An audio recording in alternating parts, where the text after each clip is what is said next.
Bismillahirrahmanirrahim.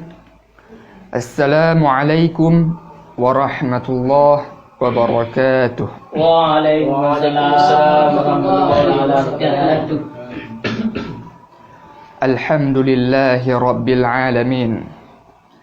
Alhamdulillahil malikil halim. Al-wajidil majidil azim. Al-barrir raufir rahim. Ad-daim al-baqi al-qadim. Qada fa-asqama as-sahih wa 'afa as-saqim. Qaddara fa-a'ana ad-dha'if wa awha al-qadim. Wa qassama 'ibadahu ila ta'i'in wa la'im. Faja'ala malahu ila dari jahim wa dari na'im. Kharaja Musa ra'iyan fa'ada wa huwa al-kalim. Wa kharaja Dhunnun mughadiban faltaqamahu al-hut wa huwa mulim. Wa nasha'a nabiyyuna Muhammad sallallahu alaihi wasallam yatiman fasara al-fadlu lidzaka al-yatim. Wa 'asa Adam wa Iblis fataba Adam wa 'asa Iblis fahadha marhum wa dzaka rajim. Wa idza sami'ta binailil mamalik aw ra'aita wuqu'al mahalik faqul dzalika taqdirul azizil alim. Wassalatu wassalam ala ashrafil anbiya'i wal mursalin, ala Taha, ala Yasin, habibillah, ala al-muzammil, ala al-muddathir. Qum fa'anzir wa rabbaka fakabbir wa thiyabaka fatahhir. Taib, fi hadhihi al-lailah al-jum'ah al-mubarakah. Pada malam Jumat ini, pada malam Jumat yang sangat diberkahi ini, pada malam Jumat yang Allah muliakan dengan fadilah, barang siapa yang bersalawat pada malam tersebut, maka Sayyidil Anam, penghulu pada para makhluk, Sayyidu waladi Adam, pemimpin para makhluk, jika kita bersalawat pada malam ini, maka dia akan langsung mendengar dengan telinganya sendiri dan mengetahui siapa nama kita. Apakah kita akan menyia-nyiakan kesempatan yang besar ini? Maka jangan lupa bersalawat kepada Nabi pada malam yang mulia ini.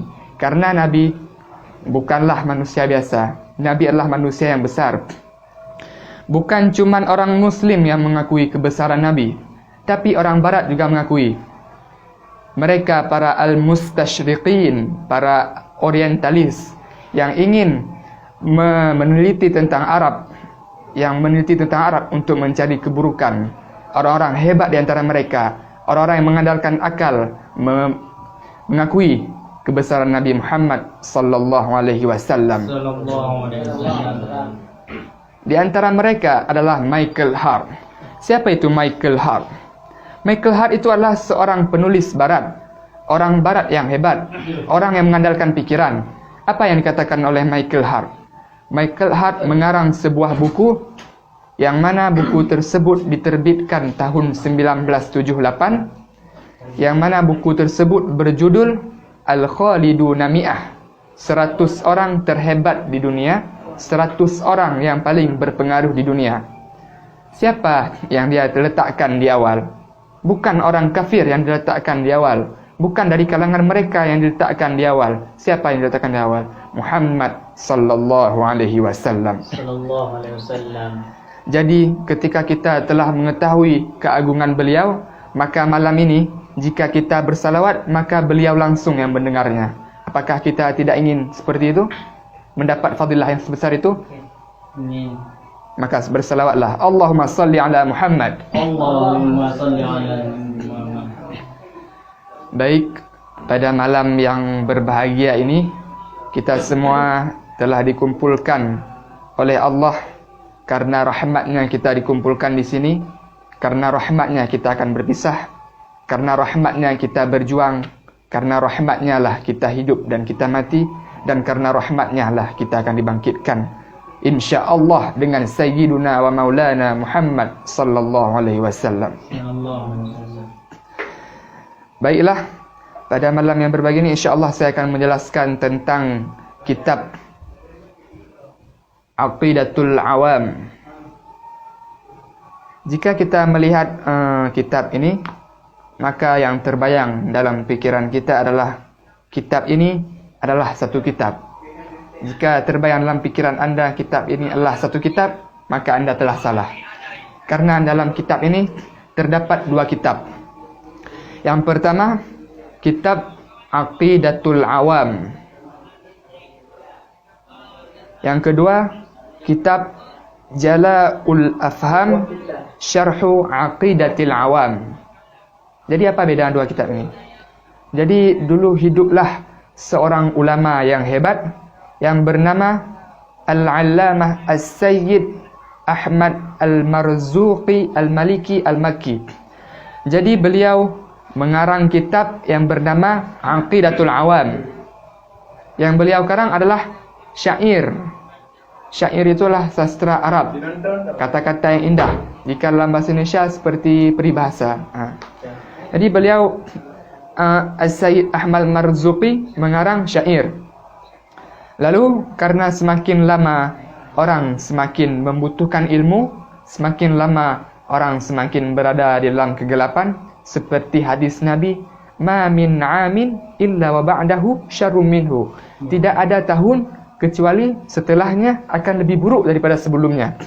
Maka karena itu terjadi, datanglah ulama yang hebat yang lainnya yang bernama As-Sayyid Muhammad Ibnu Alawi Ibnu Abbas Al-Maliki Al-Makki Al-Hasani. Datanglah beliau menjelaskan kitab yang dikarang oleh As-Sayyid Ahmad Marzuqi, yaitu kitab Aqidatul Awam. Jadi ketika sudah jelaskan, berkumpullah dua kitab itu dalam satu kitab ini yang akan kita bahas pada malam ini, insya-Allah, seadanya sesuai waktu yang diberikan oleh panitia. Ya kan panitia? Ya betul. Ya betul. Yalah. Bismillahirrahmanirrahim. Sebelum mempelajari kitab ini, saya akan membacakan sebuah kisah mengapa pengarang kitab ini mengarang kitab ini. Ya. Jadi disebutkan kisahnya dalam kitab ini di halaman 12. Saya bacakan. Sababu insya'i hadhil manzumati. Sebab pembuatan syair ini. Para ulama telah meriwayatkan dari pengarang kitab ini, yaitu penyair, sebuah kisah yang terpilih, yaitu sebab beliau mengarang syair ini. Apa sebab beliau mengarang syair ini?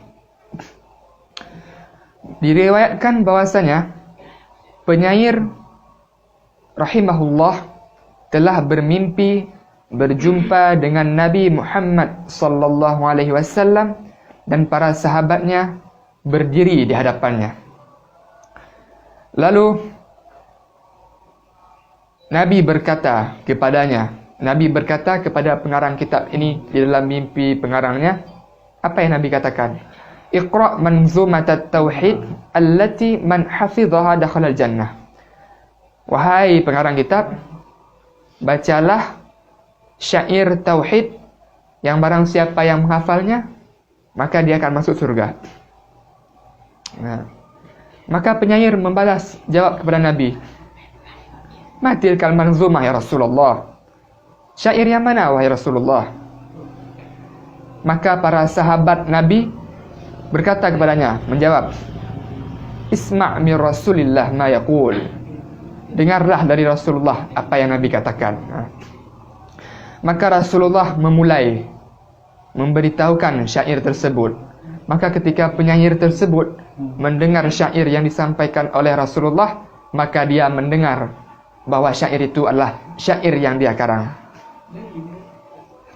Jadi barang siapa pengarang kitab ini bermimpi bahwa Nabi menjumpainya dan mengatakan, barang siapa yang menghafal syair ini maka akan masuk surga. Sekian singkat dari kisah ini. dan kita akan insya-Allah akan masuki pada subjudul yang pertama.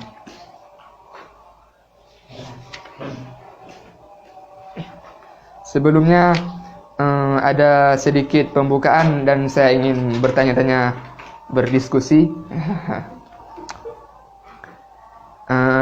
Ada yang tahu apa itu arti Ar-Rahman?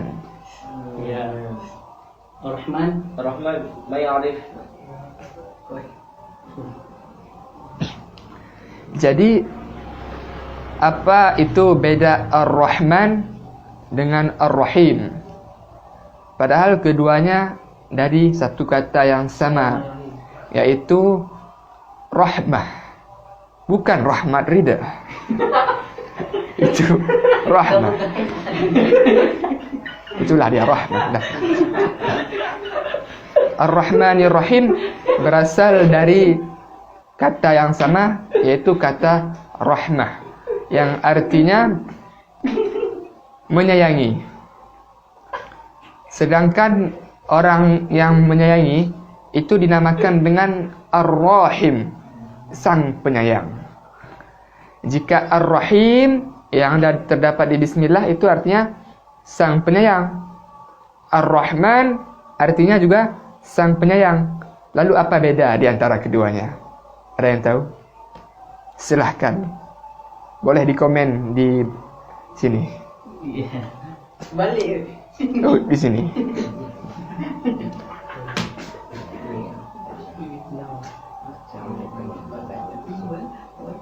Mungkin dia ada. Mungkin dari Tengku Taqwa. Iya. Apa beda Ar-Rahman dengan Ar-Rahim?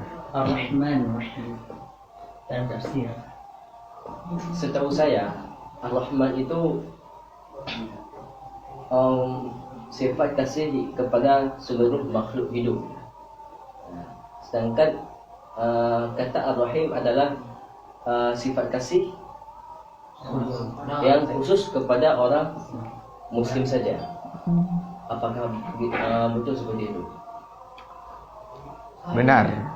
Terima kasih karena telah menjelaskan oleh Muhammad Taqwa. Sama-sama.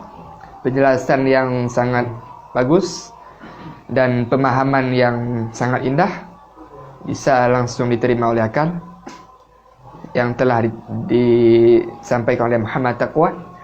Dan kita akan menjelaskan secara detail sesuai yang tercantum di dalam kitab. Apa itu perbedaan Ar-Rahman dengan Ar-Rahim? Kita harus mengetahuinya karena kita minimal mengucapkan kata ini 17 kali dalam 24 jam. Mengapa demikian? Karena sehari semalam kita minimal salat fardu yang berjumlah 17 rakaat. Maka kita harus mengetahui kenapa ini Ar-Rahman Ar-Rahim.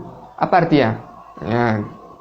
Yang kita baca-baca aja Bismillahirrahmanirrahim, atau artinya apa? Rugi. Ya. Jadi insya-Allah kita akan menjelaskan apa arti Ar-Rahman Ar-Rahim. Baiklah.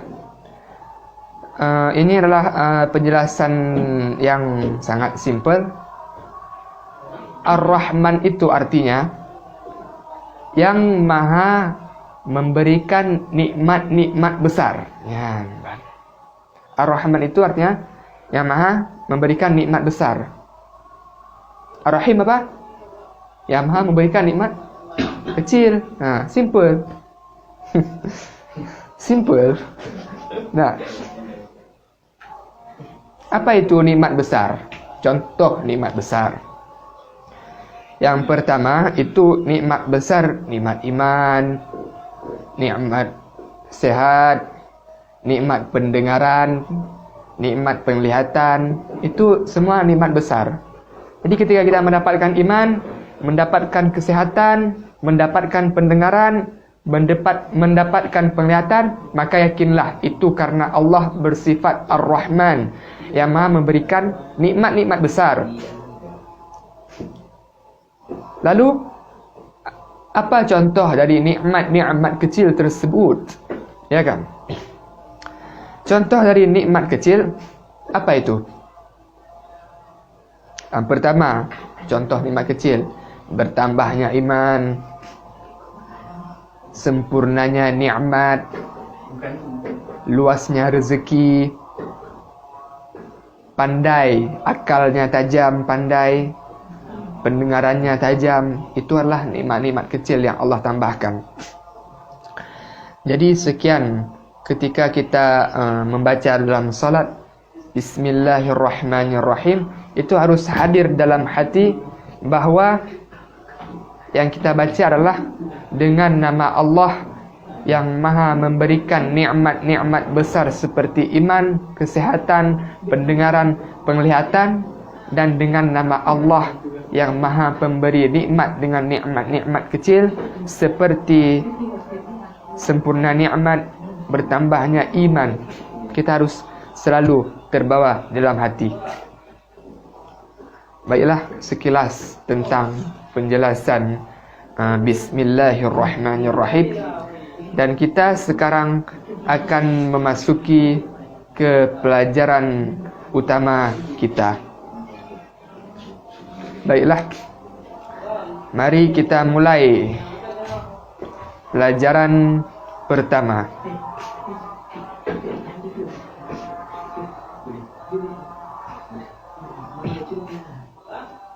Pelajaran pertama, kita harus mengetahui 3 hal. Pengertian dari 3 hal.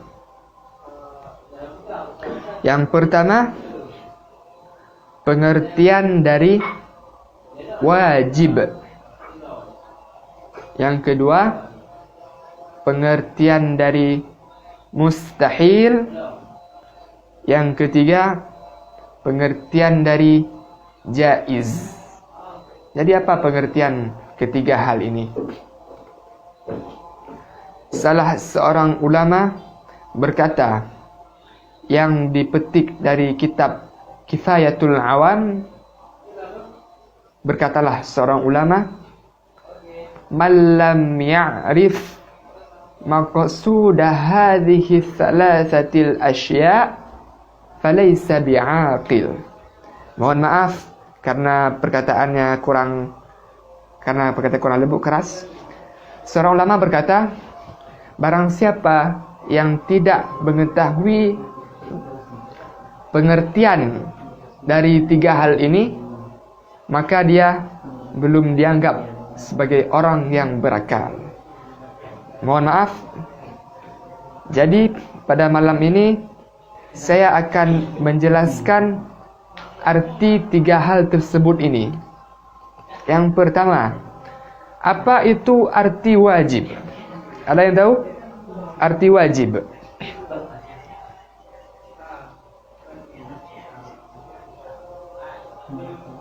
Al-Ustaz Al-Hadis mungkin yujib makna al-wajib. ممكن يجيب معناها واجب. الواجب ما هو الواجب؟ ما هو الواجب يا حاجي؟ ما هو الواجب؟ الواجب من يسجد لا بأس. الواجب هو ما لا يتصور في العقل عدمه. Apa itu al-wajib? Al-wajib adalah bukan wajib yang mengerjakan dia mendapat pahala atau meninggalkan mendapat dosa. Bukan wajib itu. Itu adalah pengertian wajib yang terdapat dalam ilmu fiqih. Adapun pada malam ini pengertian wajib yang terdapat dalam ilmu aqidah. Bukan mantik. ilmu aqidah. Jadi pengertian wajib itu adalah ma la yutasawwar fil aqli adamuhu. Sesuatu yang apabila sesuatu tersebut tidak ada, maka akal tidak menerimanya. Itu dia pengertian wajib.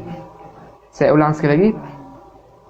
Wajib itu adalah sesuatu yang apabila sesuatu tersebut tidak ada, maka akal tidak bisa menerima.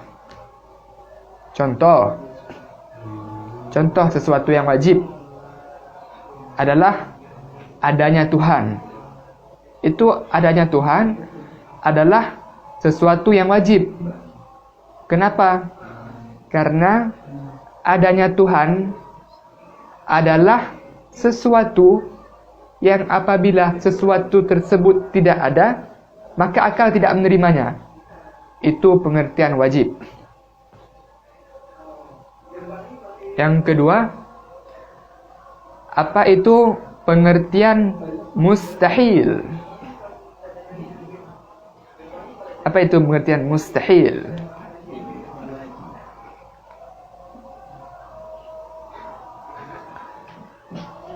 Pengertian mustahil adalah lawan dari pengertian wajib tadi.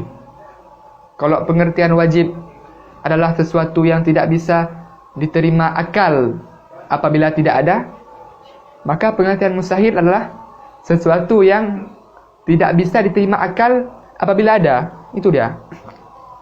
Jadi mustahil ini artinya seperti yang kita ketahui dalam bahasa Indonesia. Apa itu mustahil? Mustahil ya mustahil. Sesuatu yang mustahil. Tidak mungkin terjadi. Dan apabila ada, akal enggak menerima. Itu dia. Jadi wajib dengan mustahil ni kebalikan. Mustahil adalah sesuatu yang mustahil. Wajib adalah kebalikan dari mustahil. Simple, sangat simple. Contoh sesuatu yang mustahil apa? Tidak ada Tuhan. Itu mustahil. Karena apabila tidak ada, akal menerima. Apabila ada, akal tidak menerima. Itu dia, mustahil. Yang ketiga, pengertian jaiz. Apa itu pengertian jaiz?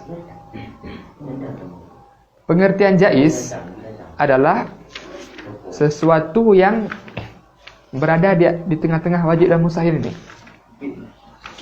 Ini akan saya bacakan pengertian jaiz dalam bahasa Arabiyah. Al-jaiz huwa ma yasihhu fil aqli wujuduhu wa yasihhu fil aqli adamuhu. Sesuatu yang apabila dia ada, maka bisa jadi akal menerima yang sesuatu tersebut. Jika tidak ada, maka akal juga menerima. Ini adalah pertengahan antara wajib dan mustahil ini. Saya akan ulang sehingga dipahami dengan baik. Jadi pengertian wajib adalah sesuatu yang apabila tidak ada, maka akal tidak menerima. Pengertian mustahil adalah sesuatu yang apabila tidak ada, maka akal menerima. Balik. Sesuatu yang mustahil. Apa mustahil pengertiannya? Simple aja. Mustahil. Tidak mungkin ada. Tidak mungkin ada, itu aja pengertiannya. Ini saya ulang secara simple. Wajib itu artinya tidak mungkin tidak ada. Harus ada.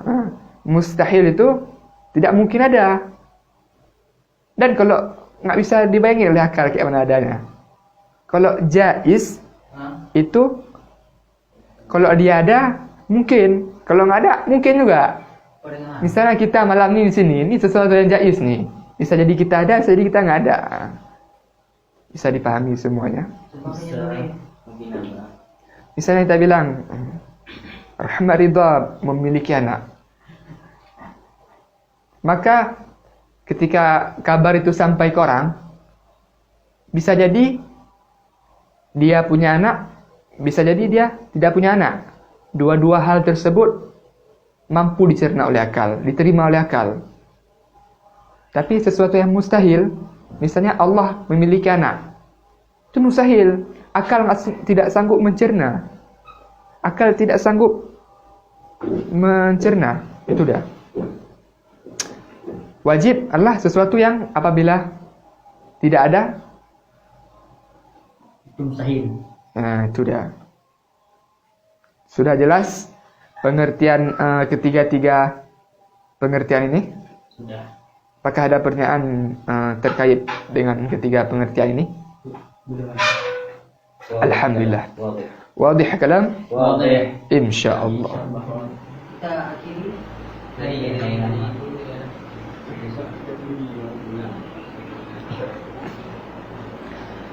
Baiklah, kita akan memasuki pelajaran yang utama.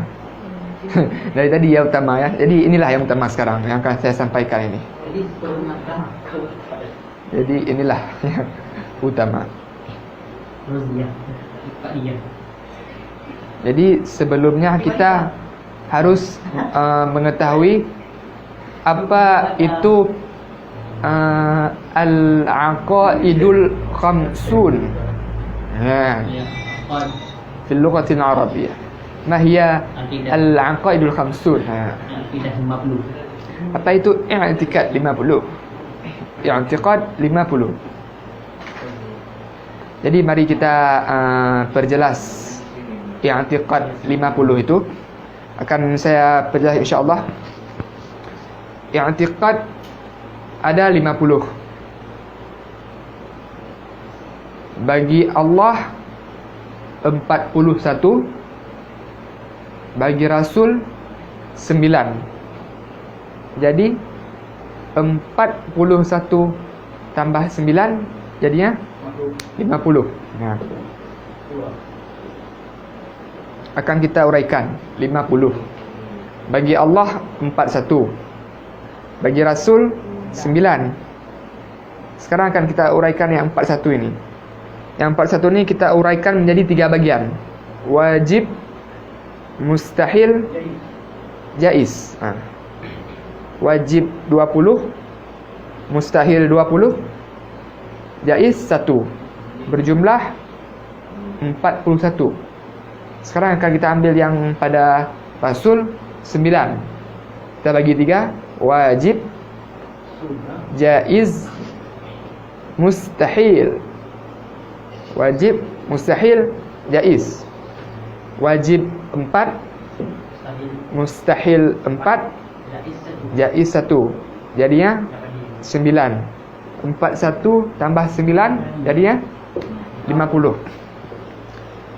Jadi inilah 50 yang insya-Allah malam ini akan dibahas adalah yang wajib di antara yang 20 ini.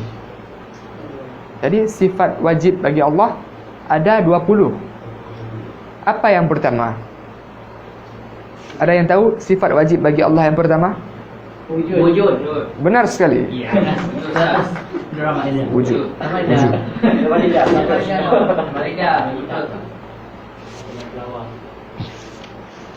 Jadi kita akan memasuki makna wujud dan kita akan mengambil poin-poin pentingnya.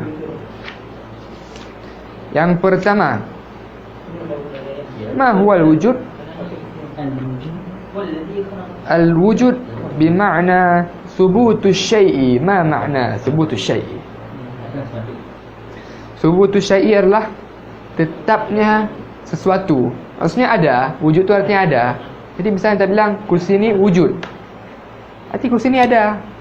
Kursi ini adalah sesuatu yang tetap. Dia ada, itu dia.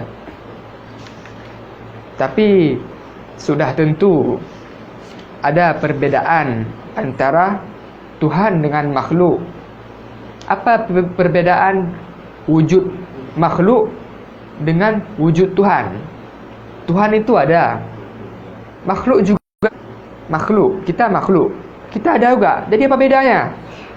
Ya, ada yang bisa jawab perbedaan adanya kita dengan adanya Tuhan?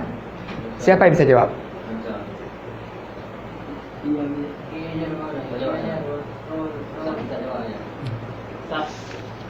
Silahkan. Dalam perbedaannya, kalau Tuhan Ada tanpa tempat, ada tanpa permulaan. Kalau makhluk ataupun manusia ataupun seluruh semesta alam, ada dengan bermula dan dengan waktu, dan ada memerlukan pada tempat dan waktu, dan memerlukan pada asal mula. Benar 100 buat Ustaz Hajarul. Insyaallah. Insyaallah Hajarul. Ustaz Hajarul telah menjelaskan bahawa perbezaan adanya kita dengan adanya Tuhan adalah kita ada permulaan, ada tempat, dan akan ada akhir. Sedangkan Tuhan ada tanpa permulaan, tanpa tempat, dan tanpa akhir. Itulah beda kita dengan Tuhan, beda makhluk dengan Tuhan. Yang kedua bedanya sangat simple. Adanya kita ini namanya wujud ghairu zati. Wujud yang istilah lainnya adalah palsu. Begitulah. Jadi adanya kita ini adalah palsu. Kita ini semua palsu. Kenapa? Karena kita ini ada, Allah yang mengadakan, bukan ada sendiri. Jadi kita ini palsu ada ini. Jadi yang asli ada itu cuma Allah. Karena Allah ada. Nggak ada yang mengadakannya, ada sendiri. Dan tidak ada permulaan bagi Allah. Itulah bedanya kita, adanya kita dengan adanya Allah. Itulah laisa kamitslihi syai'un wa huwas samiul basir wa lam yakul lahu kufuwan ahad. Itulah bedanya. Beda, sangat beda. Dikatakan dalam kitab ini, ammal wujudu ghairu zati kewujudina. Adapun wujud, adapun ada ghairu zati itu seperti adanya kita. Fahuwa bi fi'lihi ta'ala. Adanya kita ini karena perbuatan Allah, makanya kita ada. Itu pengertian wujud, ada. Jadi Allah itu ada. Dalam pembahasan wujud, kita akan mengambil 3 poin. Berapa poin semuanya? Ya, benar, 3 poin. 3. Poin yang pertama, pengertian. Kita sudah menjelaskan pengertian wujud. Poin yang kedua adalah bukti. Bukti secara akal sehat. Apa itu pengertian wujud? Apa bukti sifat Allah bersifat wujud? Secara akal sehat kita apa buktinya? Buktinya adalah wujudu hadhil makhluqat. Adanya makhluk-makhluk ini. Itu adalah bukti bahwasanya Allah bersifat wujud, ada. Datang orang kafir tanya, apa bukti Tuhan kalian ada? Bukti Tuhan kami ada, adanya kita. Itu jawabannya, mudah. Misalnya kalau dia nggak mau dengar, debatlah dengan cara yang baik. Kalau nggak mau dengar lagi, tapik kepala. Itu dia. Jadi itu adalah bukti Allah bersifat wujud. Dalil akal. Sekarang kita mengambil pengertian bukti Allah bersifat wujud, tapi bukti tersebut kita ambil dari Al-Quran dan hadis. Apa ayat yang menyebutkan bahwa Allah bersifat wujud?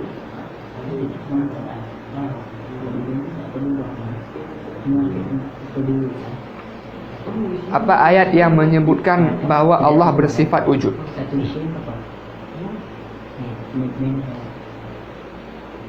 Benar.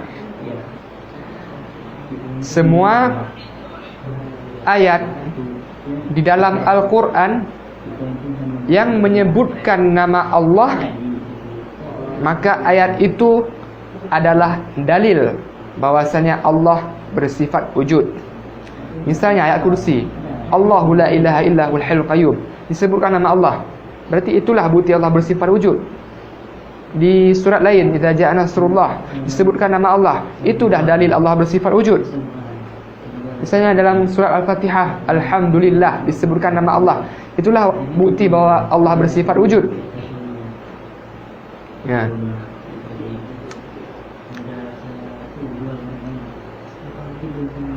Jadi sudah dipahami pada malam ini 6 poin.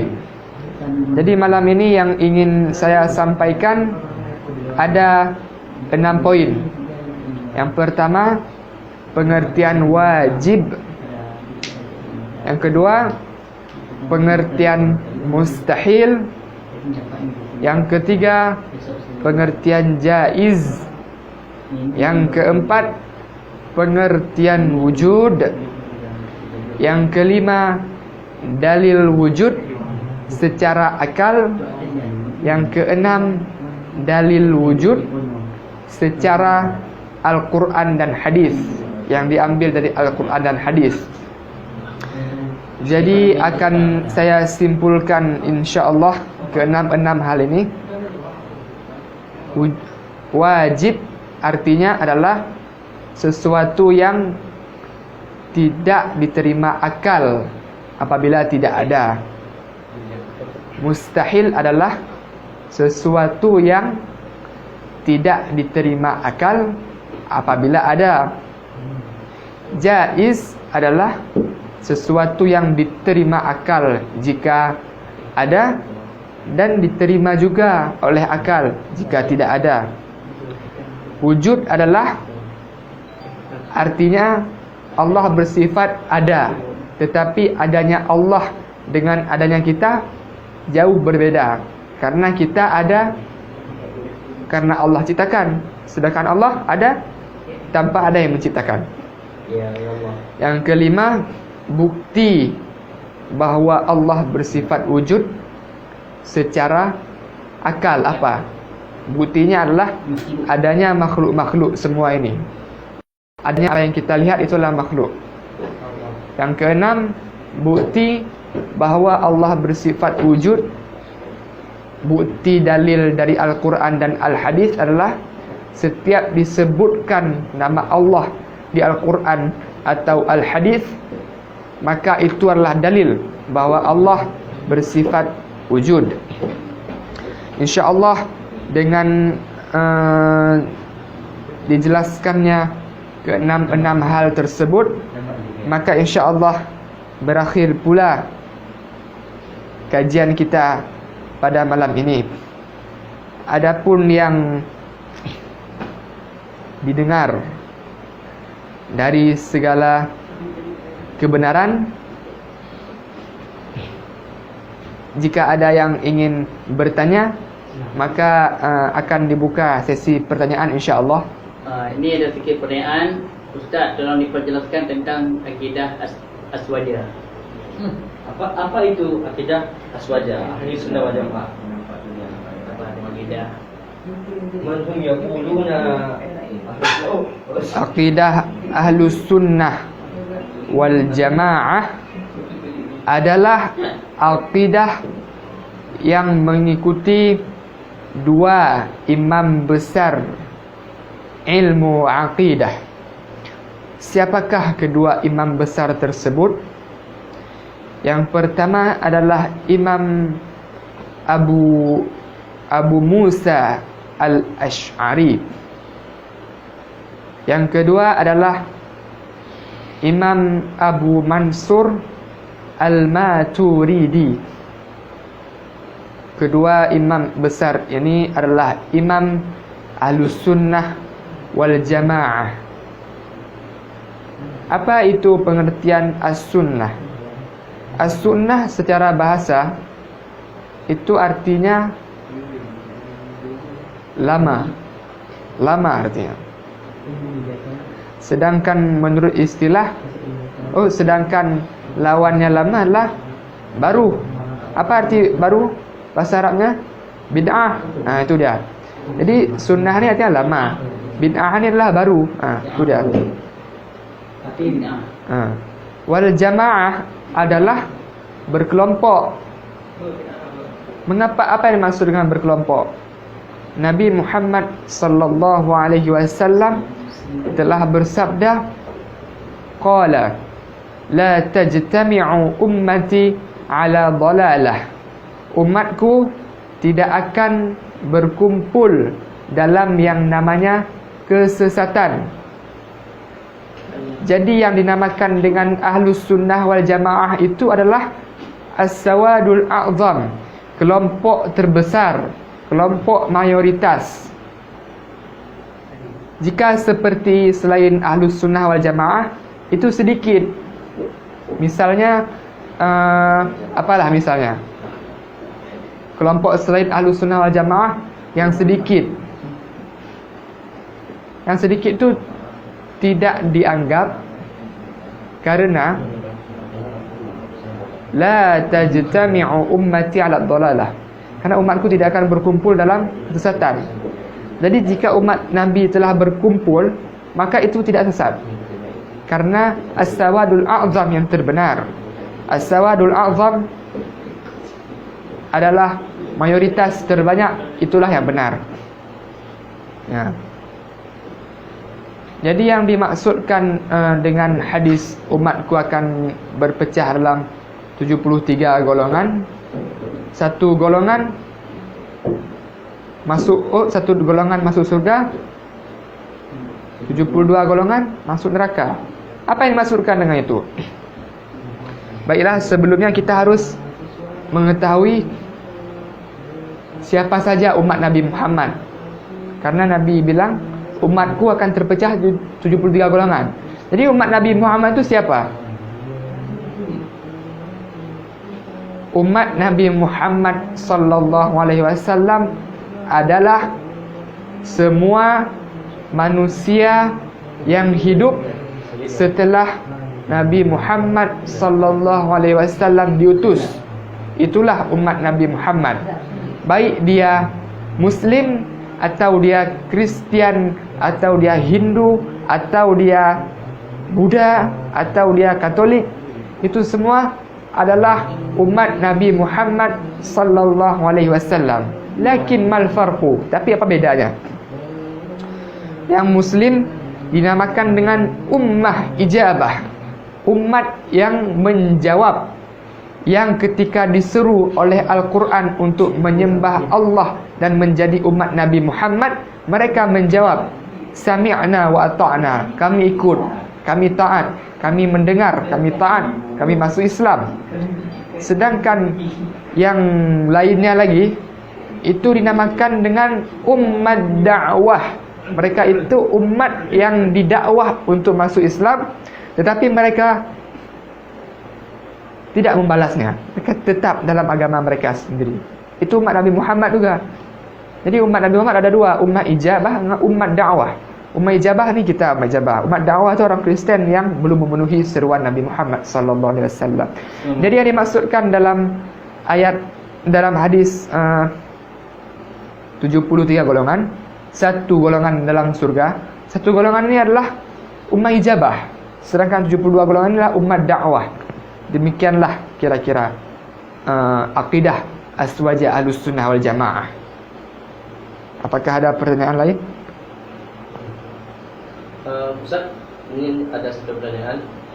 Ya. Pertanyaannya sudah lah. Memang sih pertanyaannya agak sedikit ya, perlu dicerna dengan baik-baik. Agak sedikit banyak. Ya. Assalamualaikum Tengku. Saya ingin bertanya, apabila kita menjambak rambut orang yang botak, apakah kita berdosa? Menjambak rambut orang yang Bagaimana menurut itu? menjambak, mengkojes. Tarik. Rambut orang botak.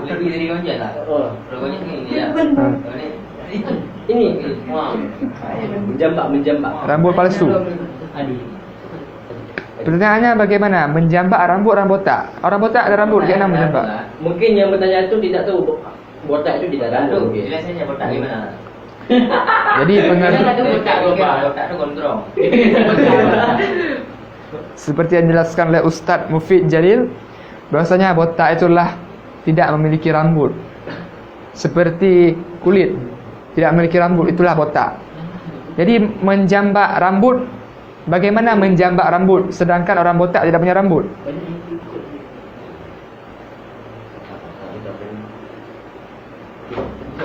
Kecuali kalau kau je bisa jambak, bisa. Mungkin Ustaz maksud orang tu baik. Bisa kita arahkan ke akidah sikit. Ya, bisa. Mungkin yang dimaksud adalah orang botak yang memakai wig, memakai rambut palsu. Jadi kita tarik rambutnya sehingga nampak botaknya. Hilang rambutnya, nampak botaknya. Bagaimana? Yang pertama itu masuk ke dalam membuat malu teman. Ya. Wa man fadhiha akhahu fadhihahullah. Barang siapa yang membuat malu temannya, Allah buat malu dia. Berarti dosa, jangan buat malu. Adapun jika dia bercanda, maka bercanda ada batasnya. La tumazih akhaka. Jangan bercanda dengan saudaramu dengan berlebihan. Karena banyak yang kita lihat setelah bercanda berlebihan berakhir dengan penyesalan. Banyak kejadian seperti itu sampai melarikan diri.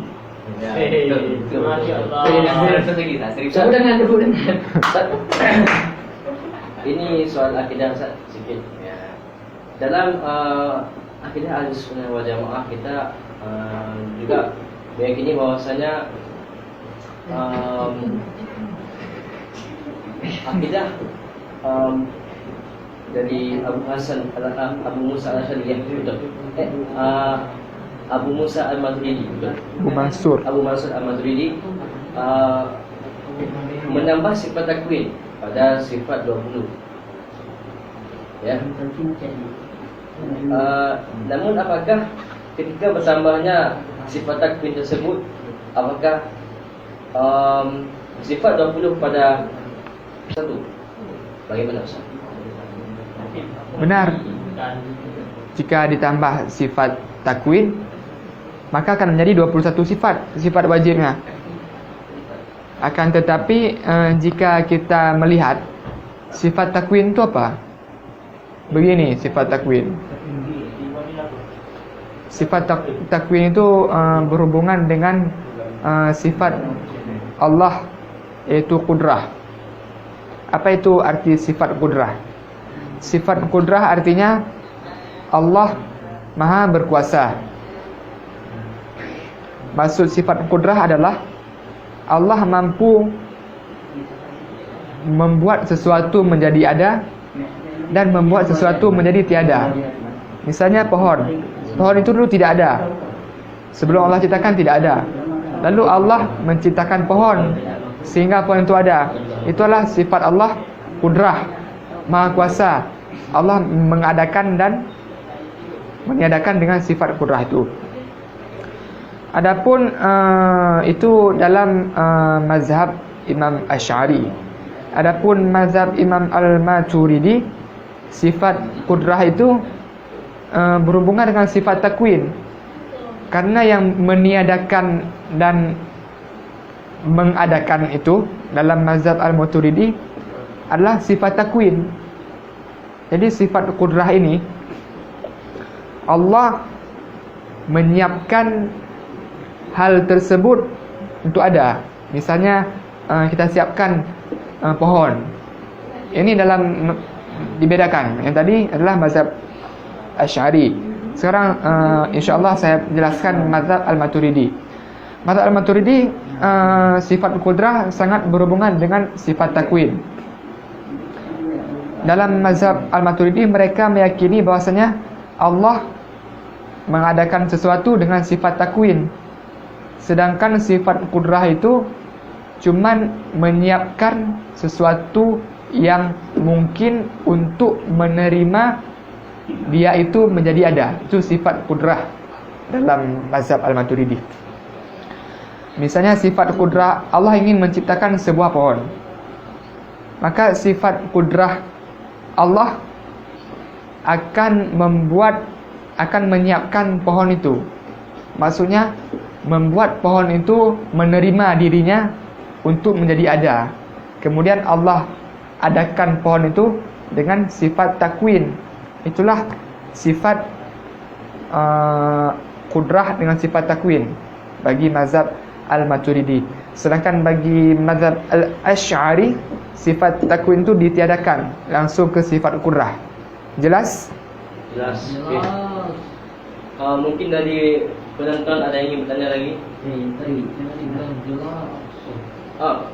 Teguh, ini kamu pertanyaan tu. Jadi dia benar tu. Ya. Ustaz, jika semua yang kita lihat di alam ini adalah makhluk, maka apakah Al-Quran itu makhluk juga?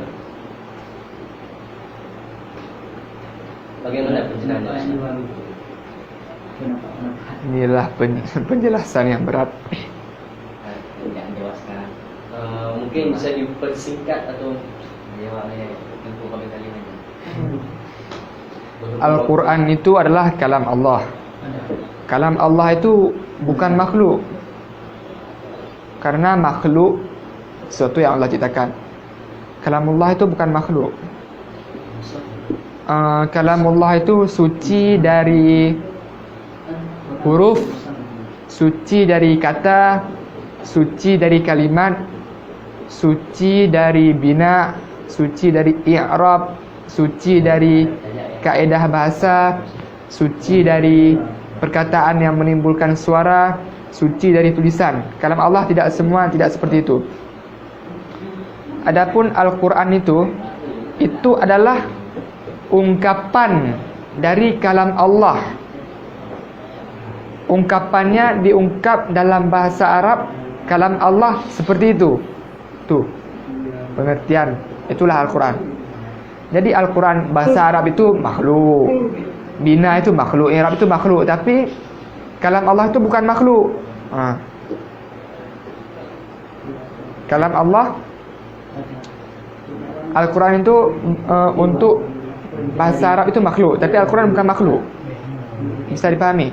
Karena bahasa Arab itu adalah bahasa Al-Quran. Al-Quran itu adalah bahasa Arab yang mengungkapkan kalamnya Allah. Itu dia. Bisa dibedakan dua hal ini. Seperti itu bedakan. Okay.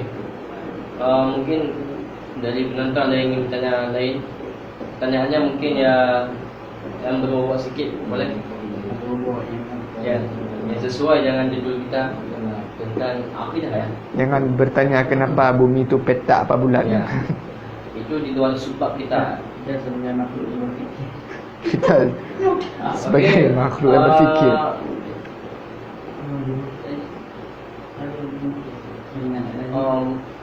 Mengingat tidak ada lagi, kita selesaikan sekian. Kita padai dulu untuk pada Jumat ini. Okay. Fama kana min sawabin famin Allah. Adapun yang benar-benar dari saya itu dari Allah. Maka kana min khata'in famin nafsi. Adapun yang salah itu dari diri saya. Ma asabaka min hasanatin famin Allah, wa ma asabaka min sayyi'atin famin nafsik. Iktafaitu bihadzal qadri wa nisbatul ilmi ilaihi aslam. Wassalatu wassalamu ala man huwa lil qasimi ab. Assalamualaikum warahmatullahi wabarakatuh. Waalaikumsalam.